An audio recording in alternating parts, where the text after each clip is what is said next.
Yeah, just a quick review of the IEADEN Precut Kinesiology tape for knees.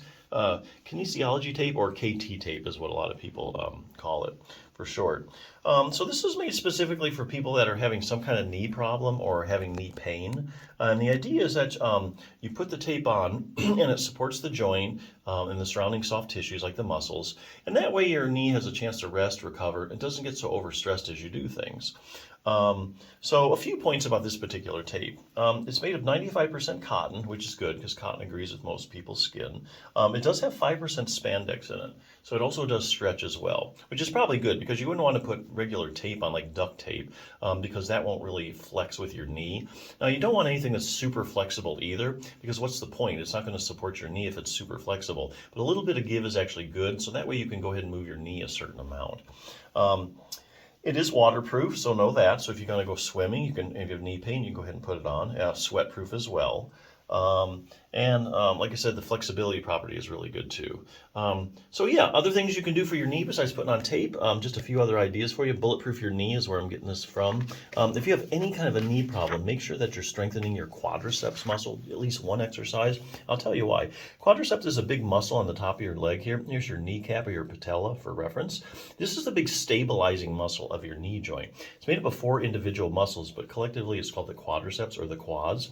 So research is finding now, you take about anybody with any kind of knee problem, I can probably find a study where researchers have tested the muscles around the knee and they find it's just the quadriceps muscle that you have a problem with. So it's this selective problem when you have a knee issue that your quadriceps is weak, or some of these studies are also doing CT scans and they look at cross-sectional area and they find it's actually smaller than normal. So for instance, knee swelling in the quadriceps, another study demonstrated that even if you have as little as 20 milliliters of fluid in your knee, which is just over a tablespoon, it's enough to decrease the strength of your quadriceps muscle. So if you have any kind of chronic or acute swelling in there, it takes its toll on your quadriceps muscle. It can't contract like it should. Knee injuries in the quadriceps. Here again, people that have maybe fractured your tibia, your lower leg bone. If you've had any prior surgery or they've opened up your knee, researchers find that you have quadriceps weakness. Ligament problems in the quads. Anterior cruciate ligament, also known as the ACL. You've heard of football players tearing their ACL. So look at this. One study looked at people who have completely ruptured their ACL. Researchers found the strength of their quadriceps muscle in the injured leg was decreased by 25 to 30%. So you take a big stabilizing muscle of your knee and you take its strength down 25 to over a quarter of its strength. It's going to be hard to get better, get back to normal and pain-free if you don't get that strength back. Same thing with the posterior cruciate ligament, medial collateral ligament. Knee pain, when they find people have knee pain, the quadriceps muscle doesn't contract like it should. Knee arthritis in the quadriceps.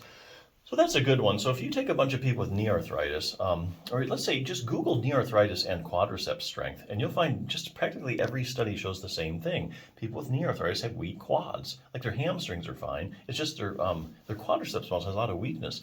Likewise, there actually are a lot of randomized controlled trials showing that if you take a bunch of people with knee arthritis and you strengthen just their quadriceps, that their knee pain starts to go away. And some of these studies are even showing that the people that have the stronger quads in these studies have the least progression over time of their knee arthritis. So you got knee arthritis, you got a lot of reasons to strengthen your quads. Patellofemoral pain syndrome, and the list goes on and on. So any kind of knee problem, even if it's just non-specific knee pain, make sure you're doing at least one exercise for your quads. Fine-tune control over your knee. Here we're talking about the hip muscles. Occasionally you have a lot of really bad knee pain, but there's nothing wrong with your knee at all. It's actually, the problem's all up at the hip. Classic case is iliotibial band syndrome. If you take a bunch of people with iliotibial band syndrome and you test their hip abductors, or actually you test all their hip muscles, you find just their hip abductors are weak. None of the others have this profound weakness.